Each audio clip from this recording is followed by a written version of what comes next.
Hello everyone, welcome to perfect wisdom.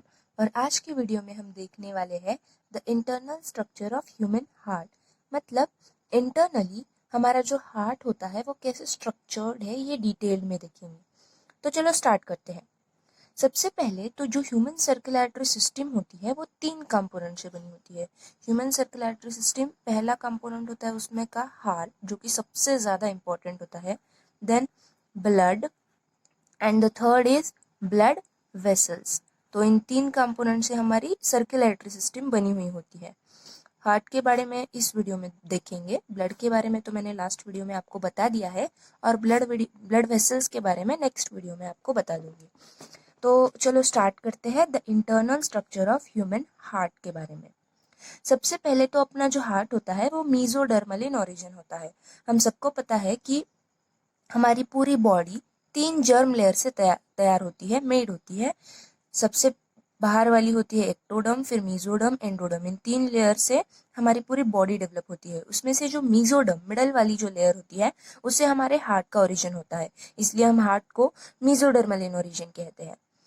अब देखते हैं हार्ट की लोकेशन कहाँ पे है। तो अपना जो हार्ट होता है वो थोरैसिक कैविटी के बिटवीन, एकदम सेंटर के अंदर प्रेजेंट रहता है। मतलब 2 लंग्स के बीच में प्रेजेंट होता है अपना हार्ट। वो लेफ्ट साइड में नहीं होता, बस वो लेफ्ट, उसका जो ये नीचे वाला पार्ट होता है, बस ये थोड़ा सा लेफ्ट साइड की ओर टाइटल्ड हुआ होता है।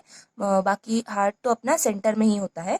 और जहाँ पे हार्ट प्रेजेंट है उस स्पेस को हम मीडियास्टिनम बोलते हैं। उस स्पेस को हम क्या बोलते हैं? मीडियास्टिनम स्पेस बोलते हैं। तो वहाँ अपना हार्ट बिटवीन 2 लंग्स के अंदर प्रेजेंट रहता है। ओके, अब अपना जो हार्ट होता है, ह्यूमन का हार्ट, वो 4 चेम्बर्ड हार्ट होता है।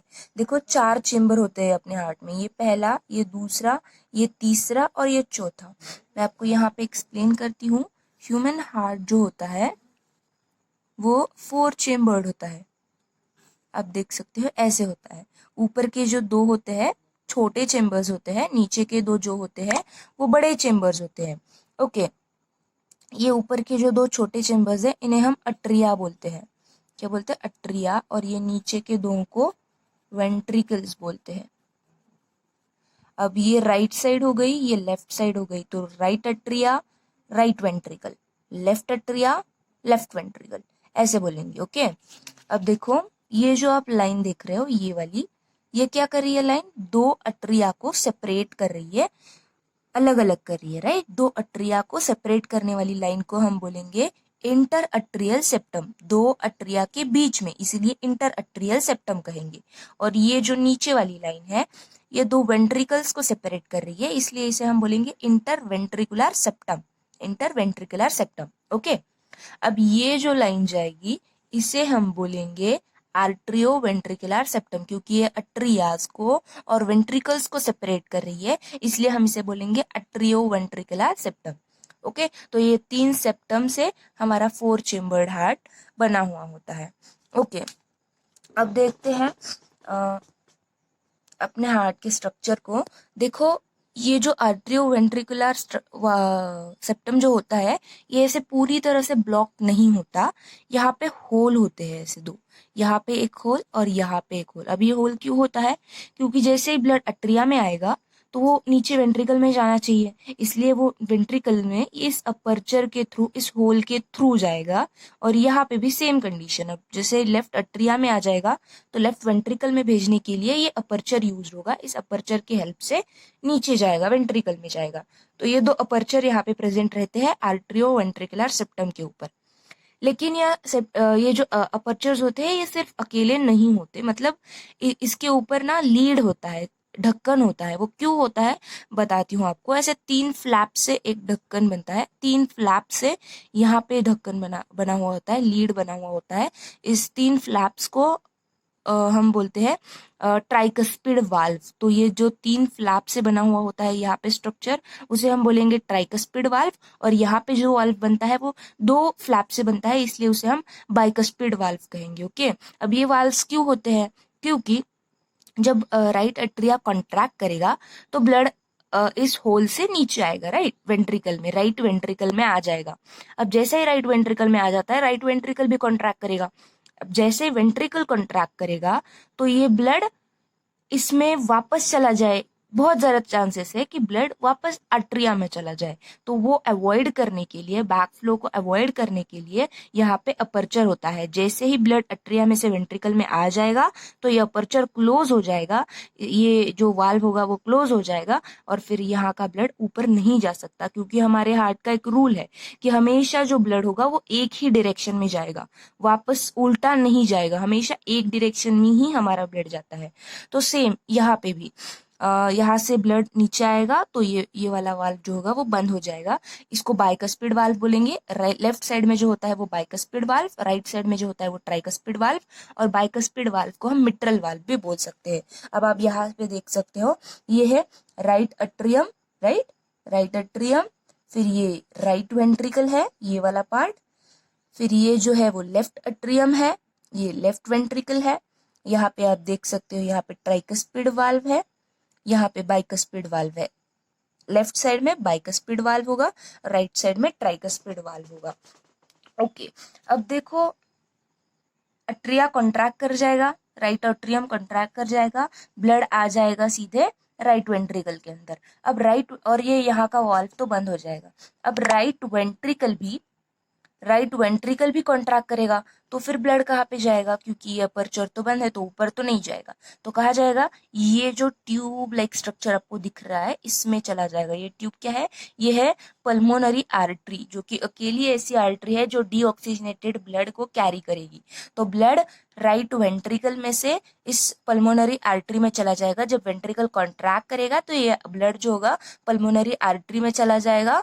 और फिर अब यहाँ पे भी देखो वाल्व्स लगे हुए हैं, इसे हम सेमी लूनार वाल्व कहेंगे। अब ये क्यों होगा, ये भी बैक फ्लो अवॉइड करने के लिए होगा, क्योंकि अब जब वेंट्रिकल कॉन्ट्रैक्ट करेगा तो ब्लड चला जाएगा, लेकिन जैसे वेंट्रिकल रिलैक्स कर जाएगा तो बहुत ज्यादा चांसेस है कि वापस से नीचे आ जाए ब्लड, राइट। तो इसके लिए, इसे अवॉइड करने के लिए यहाँ पे वाल्व है। अब हम यहाँ पे देखेंगे लेफ्ट साइड में, सॉरी, तो ये लेफ्ट अट्रियम हो गया या लेफ्ट वेंट्रिकल हो गया। अब लेफ्ट वेंट्रिकल जब कॉन्ट्रैक्ट करेगा तो ब्लड चला जाएगा ये वाली ट्यूब भी, ये रेड जो दिख रही है इस वाली ट्यूब पे, इसे हम बोलेंगे एवोर्टा या फिर एवोटिक आर्च बोलेंगे। तो इस वाली ट्यूब के अंदर चला जाएगा। यहाँ पे भी देखो आप वाल्व देख सकते हो, ये भी सेम कंडीशन है कि बैक फ्लो को अवॉइड करने के लिए ये वाल्व्स होंगे। ओके, तो ये हो गया पल्मोनरी एवोटा और ये होगी पल्मोनरी आर्टरी। अब देखो हम मैकेनिज्म देखते हैं। ये जो है वो इंफेरियर वेना कैवा है। सबसे पहले तो ये ब्लू कलर जो मैंने दिखाया है, ब्लू कलर मतलब डीऑक्सीजनेटेड ब्लड, मतलब उस ब्लड में कार्बन डाइऑक्साइड ज्यादा अमाउंट में है, और जो रेड दिखाया है वो ऑक्सीजनेटेड ब्लड है, मतलब उसमें ऑक्सीजन की लेवल ज्यादा है, कार्बन डाइऑक्साइड कम है। ओके, अब देखो ये जो नीचे वाला ये जो ट्यूब दिख रही है ये है इंफेरियर वेना कैवा, और ये जो ऊपर से दिख रही है superior vena cava. Inferior vena cava का फंक्शन होता है बॉडी के निचले हिस्से से, डाउनवर्ड पार्ट से जो डीऑक्सीजनेटेड ब्लड होगा वो ट्रैवल करके हार्ट की तरफ ले आना। ओके, तो वो हार्ट की तरफ ले आएगी। देखो ये होल है, यहाँ से वो राइट ऑट्रियम में आ जाए। अब यहाँ से वो राइट ऑट्रियम में आने के बाद ये सुपेरियर वेना कैवा होगी जो बॉडी के ऊपर के हिस्से से ब्लड लाएगी, डीऑक्सीजनेटेड ब्लड, और इस होल के थ्रू ये भी इस राइट ऑट्रियम के अंदर डाल देगी। मतलब पूरी बॉडी का जो डीऑक्सीजनेटेड ब्लड होगा वो इंफेरियर वेना कैवा और सुपेरियर वेना कैवा, ये दोनों की मदद से यहाँ पे राइट ऑट्रियम के अंदर आ जाएगा। अब जैसे ही राइट ऑट्रियम के अंदर आ जाता है, राइट ऑट्रियम कंट्रैक्ट करेगा। राइट ऑट्रियम कंट्रैक्ट करने के बाद ये डीऑक्सीजनेटेड ब्लड राइट वेंट्रिकल में चला जाएगा, फिर राइट वेंट्रिकल कंट्रैक्ट करेगा। राइट वेंट्रिकल के कॉन्ट्रैक्शन पे ये ब्लड इस पल्मोनरी आर्टरी के अंदर चला जाएगा, और ये पल्मोनरी आर्टरी इस डीऑक्सीजनेटेड ब्लड को लंग्स की ओर लेके जाएगी। फिर लंग्स की ओर जाने के बाद लंग्स में क्या होगा, ये डीऑक्सीजनेटेड ब्लड को ऑक्सीजनेटेड ब्लड में कन्वर्ट किया जाएगा। कैसे, तो उसमें से जो कार्बन डाइऑक्साइड होगा वो निकाला जाएगा और उसमें ऑक्सीजन भरा जाएगा, और फिर वो ब्लड पल्मोनरी वेन्स के थ्रू फिर लेफ्ट ऑट्रियम के अंदर चला आएगा। देखो ये आप देख सकते हो, ये जो दो वेन्स दिख रही है और यहाँ पे पिछले साइड से भी दो होती है, तो इसके ये दो होल्स, ऐसे चार पल्मोनरी वेन्स के हेल्प से, पल्मोनरी वेन्स अकेली ऐसी वेन्स होती है जो ऑक्सीजनेटेड ब्लड कैरी करती है, तो पल्मोनरी वेन्स के हेल्प से ये ब्लड यहाँ पे लेफ्ट ऑट्रियम के अंदर चला आएगा। फिर लेफ्ट ऑट्रियम कंट्रैक्ट करके फिर वो लेफ्ट वेंट्रिकल के अंदर चला आएगा, फिर लेफ्ट वेंट्रिकल कॉन्ट्रैक्शन के बाद वो एवोटा में चला जाएगा और एवोटा ये पूरे ब्लड को पूरे अपने बॉडी में सर्कुलेट करेगा, मतलब पूरी बॉडी को ऑक्सीजनेटेड ब्लड मिल जाएगा। तो इसी तरह हमारे हार्ट के अंदर ब्लड का फ्लो होता है जो कि यूनिडायरेक्शनल है।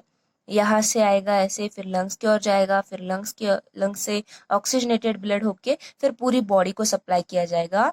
सो in this way the transport of blood through heart is takes place. तो ये थी आज की वीडियो।